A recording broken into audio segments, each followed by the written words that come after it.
여러분 샌프란시스코 한번 가보셨어요? 제가 가봤는데요. 거기 랜드마크가 골든게이트잖아요. 예. 그런데 이 골든게이트가 그냥 너무 웅장하고 아름다워서 사진도 찍고 만들어졌나 보다 했는데 역사를 들어보니까 굉장히 놀랍더라고요. 이게 만들어진 지가 굉장히 오래됐습니다. 어떻게 그 당시에 이런 기술을 발휘했을까? 이게 그냥 이렇게 기둥에 붙어 있는 것 같지만 철줄에 매달려 있는 거거든요. 이게 길이가 거의 3km에 가까워요. 굉장히 깁니다. 2825m 정도 되고요. 이게 6차선 도로예요. 굉장히 무겁겠죠. 그걸 붙들어 줄로 매고 있는 겁니다. 227m의 주탑에 매여 있는 수많은 줄들이 그 다리를 지탱하고 있는데 그 하나의 줄마다 1m 정도가 된다고요. 가까이 가보면 굉장히 굵거든요. 그런데 저는 그 기술을 듣고 깜짝 놀랐습니다. 1m 되는 그 큰 이 철 줄이 알고 보니까 한 통으로 된 쇠붙이가 아니고요. 우리 머리카락보다 조금 더 두꺼운 것이 27,000개의 가닥으로 이렇게 묶여진, 이게 그냥 우리 전선을 보면 그 안에 수많은 가닥들이 있는 것처럼 1m 안에 27,000개의 가닥이 촘촘하게 꼬여 있습니다. 절대로 떨어질 수가 없어요. 거기서 힘을 발생한다는 거예요. 한 가닥 한 가닥은 맨손으로 끊을 수 있지만 27,000개가 함께 붙어 있을 때는 엄청난 힘을 발생합니다. 또 샌프란시스코에서 조금 올라가 보면 북쪽으로 가면 오레건 주가 시작되는데요. 그곳에 이르면 저는 가보진 않았습니다. 아주 하늘을 찌를 듯한 레드우드 숲이 등장합니다. 이게 보통 나무가 높이가 90m 정도 되고 이 두께가 한 20m짜리도 있다고요. 어마어마하죠, 그죠? 우리 한국에도 뭐 메타세콰이어라는 뭐 숲도 있고 나무도 있다고 하는데, 그런데 놀라운 것은 이렇게 엄청난 나무들이 자랄 수 있는 흙이 아니라는 거죠. 거기 이 흙은 아주 진흙이 얇은 화강암반으로 연결되어 있습니다. 어떻게 해서 이 나무들이 그렇게 뿌리를 내리고 높이 자랄 수 있는가? 연구를 해보니까 이게 한 나무가 아니고요. 나무들이 밑에 뿌리로 연결되어 있어요. 자기들끼리 서로 붙들어주고 있는 겁니다. 연합의 힘이다, 그죠? 연합의 힘입니다. 자연현상, 공학에서도 연합은 굉장한 힘을 발생시킵니다. 말 한 마리가 통상 끄는 힘이 2톤 정도 된다고 해요. 그것도 굉장히 대단한 건데, 두 마리가 같이 경쟁을 붙여서 같이 끌면요 24톤의 무게도 움직인다고 해요. 무려 10배입니다. 참 희한합니다. 이게 연합의 능력이 아닌가 생각이 들어요. 우리 한 사람은 약하지만 두세 사람이 모이면 힘이 있습니다. 이게 교회 공동체입니다. 저는 오늘 다니엘서에 나타난 다니엘의 놀라운 믿음, 그 결단, 하나님의 기적, 포로였지만 어떻게 이렇게 의지가 강할까? 이 사람은 어떻게 이렇게 믿음이 강할까? 어떻게 신앙생활을 할 수 없는 상황 속에서 그렇게 강한 믿음으로 그는 끝까지 살아남았을까? 하나님의 살아계심을 확실히 보여줬던 사람입니다. 여러분, 환경이 좋아서 신앙생활하는 게 아니죠. 믿음이 있어야 되는 것입니다. 크리스찬들은 환경에 의해서 좌지우지되는 게 아니라 믿음으로 환경을 바꾸는 거죠. 다니엘이 그런 사람이었어요. 근데 가만히 보면 다니엘 혼자가 아니에요. 다니엘 혼자가 아닙니다. 우리가 여기 오늘 본문을 통해 주목해야 됩니다. 다니엘의 이 귀한 믿음 뒤에는 아름다운 연합이 있었습니다. 믿음의 친구들이 있었다는 사실을 우리는 꼭 봐야 합니다. 다니엘의 믿음이 대단한 것 같지만 그와 함께 뿌리로 연결된 친구들이 있었다는 거예요.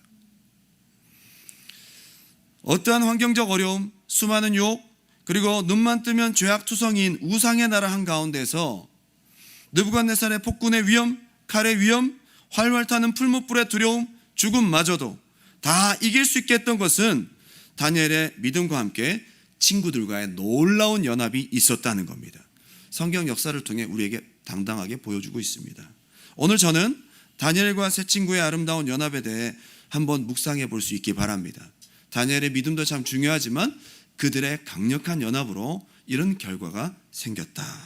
두 가지로 함께 은혜를 나누고자 원합니다. 첫 번째, 한번 따라 합시다. 한 신앙으로, 한 영으로 뭉쳤다. 한 신앙, 한 영으로 뭉쳤다는 겁니다.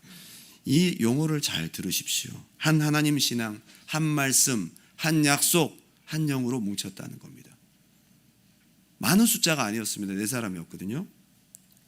아름다운 연합의 근거는 한 신앙, 한 영으로 뭉쳤다는 것이 중요한 거예요. 골프 모임, 커플 모임, 동호인 모임, 개 모임, 맛있는 음식을 나누며 김치 나눠 먹는 정겨운 모임, 다 참 인간적으로 끈끈한 모임이지만 다니엘의 세 친구가 보여줬던 하나님의 임재는 보여줄 수 없어요. 요즘 코로나 이후에 새로운 문화가 발생하고 있습니다. 큰 교회들은 주일을 끼고 주로 캠핑을 많이 간다고 해요. 그래서 토요일 날 캠핑장을 예약해서 가서 주일 날 아침에 온라인으로 예배드리고 불멍하면서 밥 먹고 오후에는 돌아오면서 골프 한번 딱 치고, 그죠? 쌀국수 먹고 1박 2일을 즐겁게 보내고 돌아옵니다. 레저와 교류도 하고, 셀이 전체 그렇게 같이 가기도 한데, 그게 잘된 셀 모임처럼 보이지만 그렇지 않은 것도 같습니다. 9시 예배 딱 드리고 나면 남은 주일을 다 쓸 수 있잖아요. 심지어 더 주일을 온전히 지키기보다는 쓰기 위해서 주일 새벽 예배 있는 교회를 찾습니다. 새벽 6시에 딱 드리고 나면 30분 만에 주일 예배 해치우고 돌아와서 세수하고 7시부터 정상적으로 주일 하루를 오롯이 쓸 수 있다는 것이죠. 참 그렇게 모이는 모임들이 참 잘 뭉치거든요. 굉장히 친합니다. 잘 통합니다. 자주 봅니다. 언제 봐도 반갑습니다. 근데 구심점이 사람이라는 거예요. 한 영, 한 하나님, 한 신앙, 한 말씀, 예수 그리스도가 아니라면 죄송하지만 오늘 우리 다니엘의 세 친구가 보여줬던 모임이 아니라는 거예요. 저는 오늘 공동체의 능력을 우리에게 분명히 보여주는 다니엘과 그 세 친구 이야기를 함께 보고 있는 것입니다. 거기에 강력한 힘이 있습니다. 많은 숫자가 중요한 것이 아니라 그들의 구심점이 뭐냐가 중요한 것입니다. 거기에 하나님의 임재와 개입이 있습니다. 살아계신 하나님을 거기에서 보여줄 수 있습니다. 먹는 것이 중심되지 않고 말이 잘 통하는 것이 중심되지 않고 같은 처지와 같은 이해가 중심되는 것이 아니라 목숨을 함께 나눌 수 있는 신앙이 중심되었다는 겁니다. 다니엘과 세 친구가 무엇으로 똘똘 뭉쳤습니까? 이들이 무엇으로 하나가 되었습니까? 같은 신앙, 타협할 수 없는 야훼 신앙, 양보할 수 없는 율법이었습니다. 이것이 그들의 구심점이 딱 되니까 흔들 수가 없는 겁니다. BC 605년 다니엘과 함께 끌려간 귀족의 수는 정확하게 알 수 없습니다.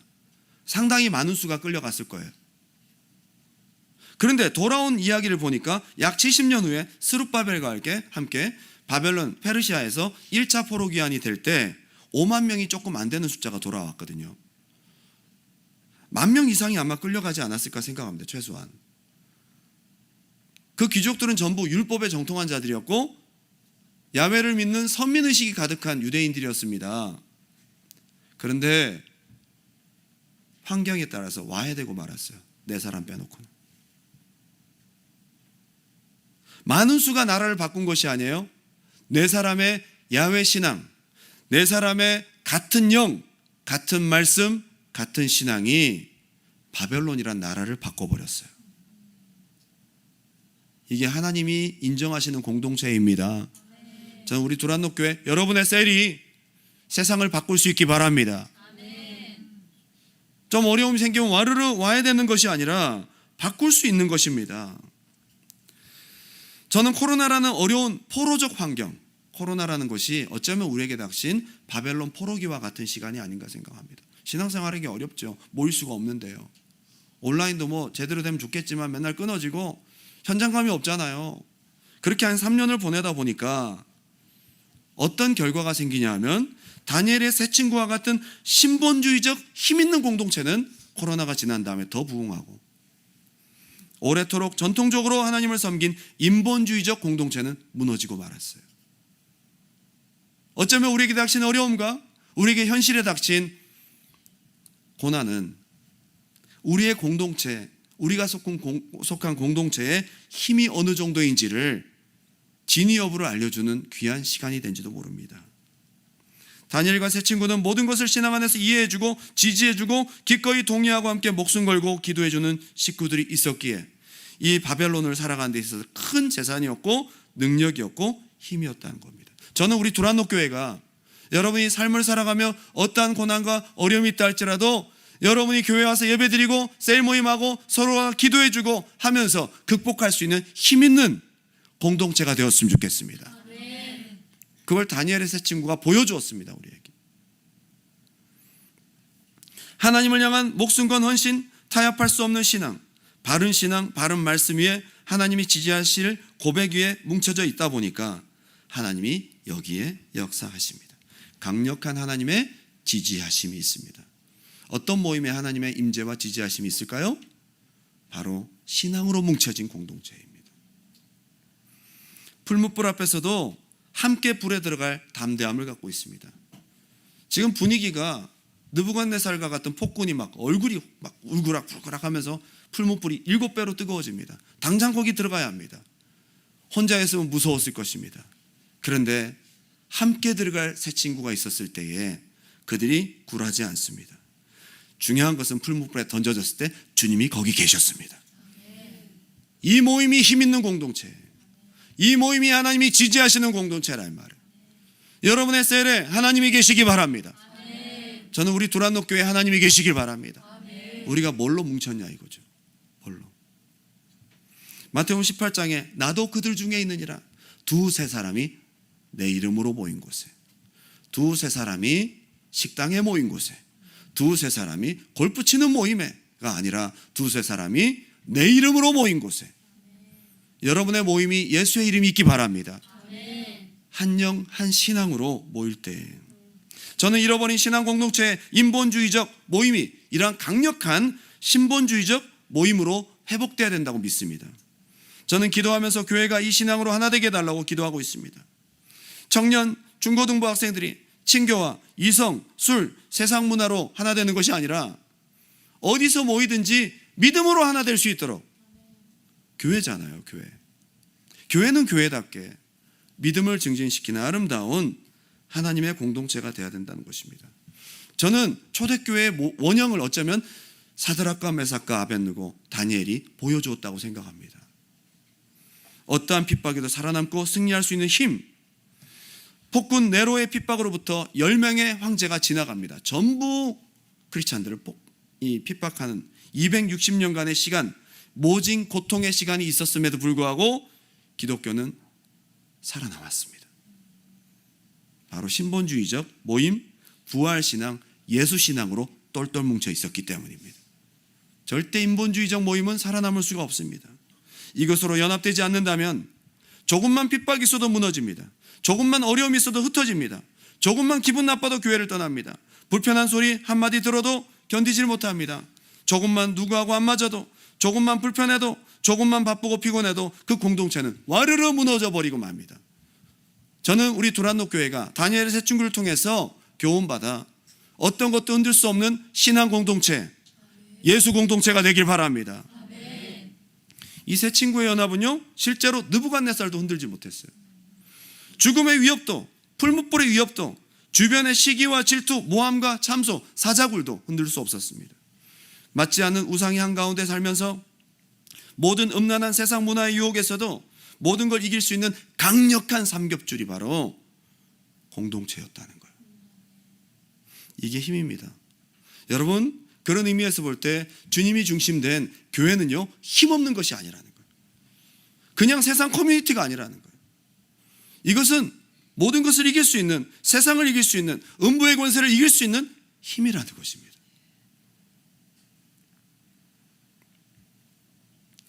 여러분, 저는 우리 셀, 우리 교회 함께 은혜와 기도 제목을 나누는 한 믿음 한 영으로 한 신앙 고백으로 뭉친 우리의 모임이 얼마나 강력한지를 한번 생각해 볼 수 있기 바랍니다.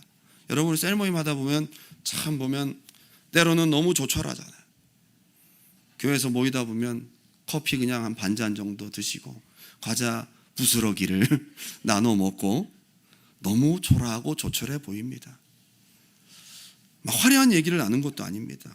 때로는 힘든 이야기 나누고 때로는 막 눈물 흘리고 막 세상 사람들이 보기에는 참 초라해 보이는 모임. 근데 우리가 뭘로 뭉쳤어요? 예수로 뭉쳤다. 그 어떤 세상 모임보다 강력합니다. 우리가 잊지 말아야 됩니다.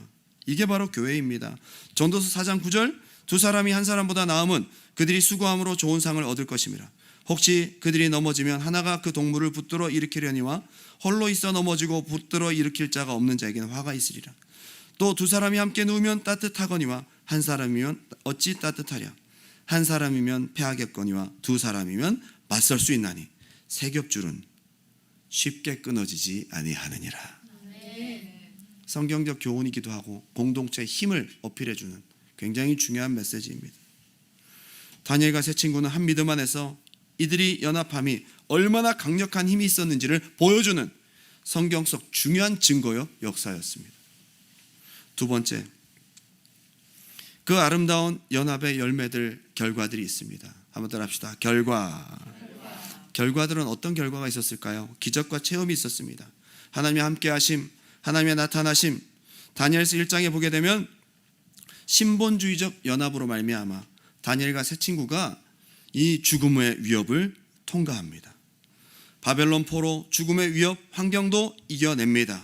그리고 하나님의 지지하심이 있었습니다.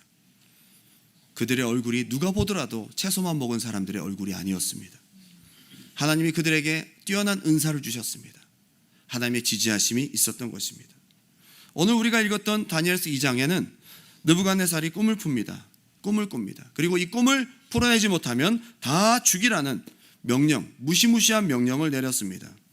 느부갓네살의 경호실장이었던 아리옥이 다니엘도 죽이러 왔습니다. 다니엘도 꿈을 풀지 못한다면 바로 죽을 수밖에 없는 상황이었습니다. 얼마나 무섭습니까? 근데 다니엘이 기도할 시간을 달라고 요청합니다.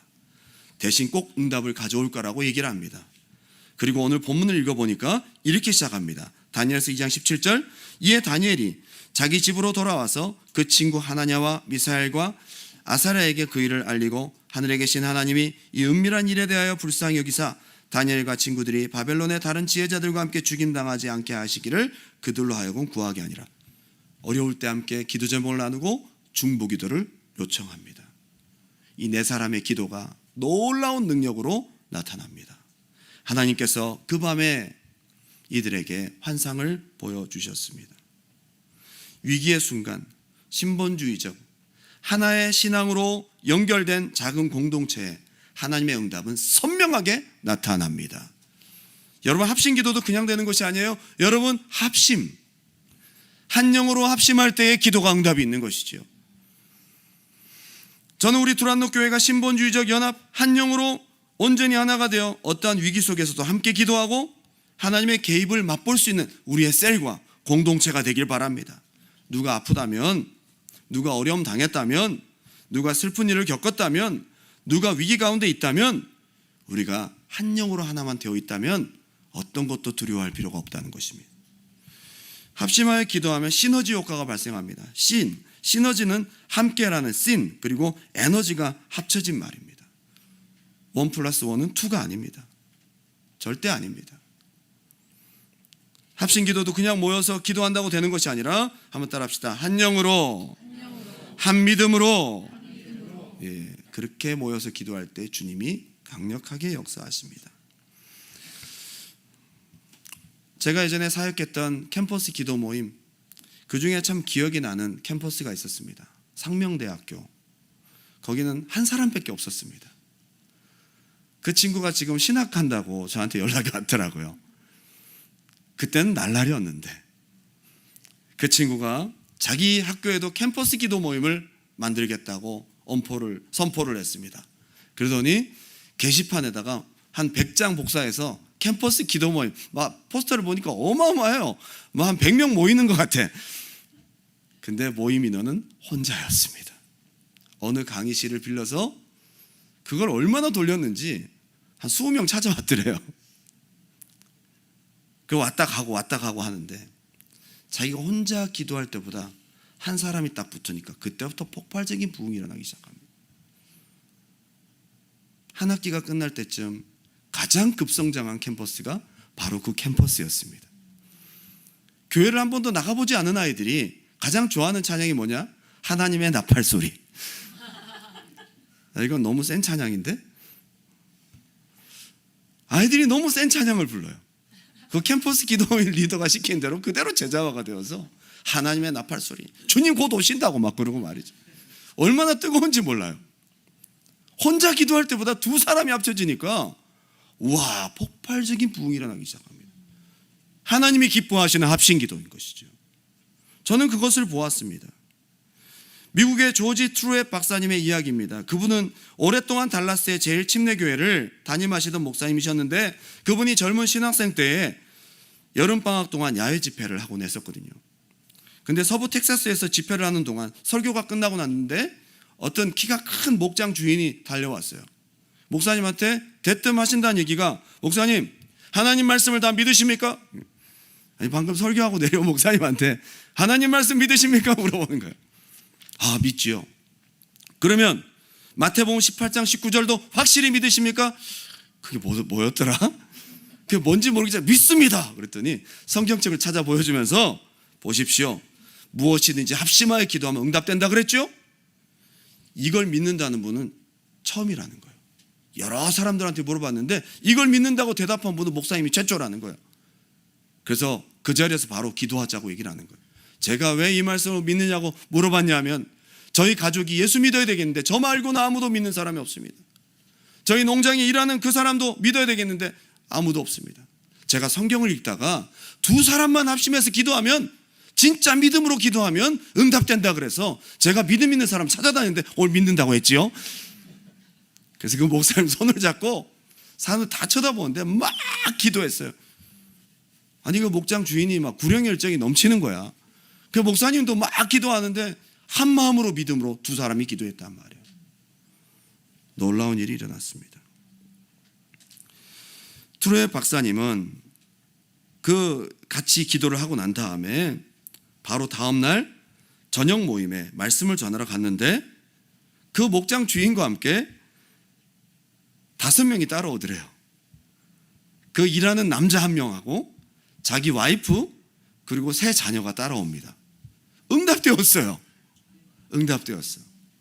그래서 그날 트루엣 박사님은 더 오늘 설교를 잘해야지. 그래서 열심을 다해 막 설교하고 결신 시간을 딱 가졌는데 아무도 안 나오는 거예요. 아무도 믿겠다고 하지 않는 거예요. 기도 응답이 안 되나? 분명히 믿음으로 기도했는데. 찬송을 한 절 더 부르고 주님 앞에 예물 드리는 시간 갖겠다고, 그런데 찬송을 딱 부르는데 그 집 장녀인 13세 된 딸이 앞으로 뛰어나오더래요. 강단에 무릎을 꿇고 눈물을 펑펑 쏟고 있는 거예요. 그 뒤에 또 다른 아이들이 언니가 가니까 따라가고, 막내가 또 자기는 뭣도 모르고 따라가고, 애들이 나가니까 엄마가 따라 나오고, 목장 그 일하는 그분이 따라 나와서 그 자리에서 다 결신했다는 거예요. 그 목장 주인의 믿음, 그 사람하고 만난 적이 없어요. 그 전에 친분이 없어요. 설교가 끝나고 만난 그 만남, 짧은 만남 안에는 무엇이 있었느냐? 두 사람 가운데 믿음이 있었어요. 말씀이 있었어요. 하나님이 거기에 역사하세요. 인본주의적 모임이 아니라 여러분 모임 가운데 하나님이 계시기 바랍니다. 은혜가 있기 바랍니다. 한 가지 더 얘기만 하고 마치겠습니다. 2004년도였던 것 같습니다. 제가 대학생 사역을 하고 있을 때 주일 저녁에 목사님이 설교하시기 전에 갑작스럽게 올라온 광고를 받으시고는 굉장히 난감한 표정을 지으셨어요. 무슨 광고일까? 그 광고의 내용은 긴급한 광고였는데 초등학교 3학년짜리가 그날 교회 와서 주일학교 예배 드리고 오후 내내 애들하고 같이 놀다가 신도림역에서 이제 지하철을 갈아타는데, 신도림역 가보면 아시겠지만 이게 가는 노선이 있고 한쪽은 이렇게 막아놨잖아요. 거기는 빨리 지나가는 화물 열차들이 막 지나간단 말이에요. 거기 물통을 선로에다 떨어뜨린 거예요. 갖고 놀다가 음료수였는지 물통이었는지 그걸 떨어뜨렸는데 이 아이가 저걸 빨리 주워 와야 되겠다 해서 거기 뛰어내려간 거예요. 근데 여러분, 서고 가고 하는 열차가 아니라 지나가는 급행 화물 열차들은 속도가 굉장히 빠르잖아요. 이 아이가 그걸 주워서 가는데 벌써 열차가 온 거예요. 급하게 세웠지만 너무 빨리 달려오던 터라 기차에 이 아이가 그대로 치입니다. 그래서 150m를 더 가게 돼요. 거의 뭐 죽었다고 봐야겠죠. 급히 뭐 와가지고 앰뷸런스 싣고 갔는데 머리 뚜껑이 열렸어요. 머리가 깨진 거예요. 그리고 그냥 그 열린 안으로 뇌 안에 피가 다 고여버렸어요. 얘는 이제 죽는 거예요. 아시겠지만 피가 고이는 부분만큼 뇌가 파괴되고 죽게 되고 부패하게 되고 매우 위독해서 혼수 상태가 되고 며칠 못 살고 죽게 될 거라고, 산다고 해도 얘는 식물인간이 될 거라고 선고를 받았어요. 주일학교 교사가 이 소식을 접하고 울며 그걸 작성해서 급히 뛰어와서 목사님께 올린 거예요. 그거를 듣는 우리 모두의 마음은 같았습니다. 이 사실을 접해 듣고 전 교인이 울면서 그 아이를 위해서 기도했습니다. 저는 그날의 기억을 잊을 수가 없습니다. 우리는 그 아이의 얼굴을 모릅니다. 이름도 몰라요. 13살 아이라는 것밖에 아무것도 모릅니다. 그런데 한 가지 정보가 더 있었습니다. 그 아버지는 불신자, 그 어머니는 교회를 다니시는데 아버지가 교회 가지 말라고 핍박했다는 거예요. 지금 이것은 하나님께서 반드시 들어주셔야 될 상황인 거예요. 우리는 그 아이와 친분이 있는 것도 아니었어요. 그 아이를 아는 것도 아니었어요. 우리는 한 가지 마음이었습니다. 하나님, 그 가정을 구원하여 주시옵소서. 하나님, 믿고 구한 것은 받은 줄로 믿어라. 우리는 반드시 믿습니다. 하나님이 우리의 기도를 들으실 줄 믿습니다. 땅에서 너희가 합심하여 기도하면 들으신다는 그 마음 하나로 우리가 전 교인이 울면서 10분 동안 기도했습니다. 놀라운 일이 일어났어요. 같은 신앙으로 한 영으로 하나 된 그 간절한 기도에 하나님이 역사하셨어요. 피를 어떻게 빼내긴 했지만 이미 다 젖었는데 뇌를 다 봉합하고 이렇게 해서 했는데 2주 뒤에 이 아이가 깨어났어. 그리고 뇌 손상이 하나도 되지 않은 상태로 정상적으로 살아났습니다. 하나님이 거기 개입하셨습니다. 저는 이게 우리 공동체의 능력이 아닌가 생각이 들어요. 하나님 살아계십니다. 하나님 살아계십니다. 우리가 인본주의로 하나님 없이 모이니까 그렇지, 살아계신 하나님 인정하고 우리 가운데 하나님 한 마음 한 영으로 하나 될 때에 하나님은 반드시 역사하십니다. 시대가 바뀌고 상황이 바뀐다고 되는 것이 퇴색되는 것이 아닙니다. 하나님은 시대가 바뀌고 상황이 바뀌어도 믿는 자에게 함께 하신다는 거예요. 저 우리 두란노 교회 적은 수가 모여도 그 믿음으로 하나 되길 바랍니다. 결론을 맺으면서 더 담대해진 믿음으로 다니엘서 3장 풀무불의 역사가 나타났습니다. 여러분, 하나된 믿음의 공동체는요, 점점 더 체험하고 그 체험이 기반되어서 담대해집니다. 더 담대해집니다. 믿음이 성장한다는 얘기예요. 하나님 함께 하시는 하나된 한영된 공동체는 하나님의 개입도 있지만 믿음 성장도 있습니다. 왜냐하면 살아계신 하나님을 체험하기 때문이에요. 그리고 마지막으로 하나님 나라, 하나님의 주권을 느부갓네살에게 당당하게 선포하고, 느부갓네살 자체가 하나님을 믿지 않았던 사람인데 전체 조서를 내려 하나님은 살아계시다라는 것을 그들과 나누게 했습니다.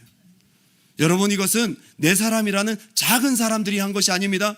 그들의 연합 안에서 하나님이 하신 큰 역사였습니다. 저는 우리 두란노 교회 여러분의 셀이 다니엘의 새 친구와 같은 놀라운 역사가 있어서 그 신 하나님이 함께 하시고 여러분의 삶을 주장하시는 하나님의 주권을 보여줄 수 있는 은혜의 공동체가 되기를 주님의 이름으로 축원합니다.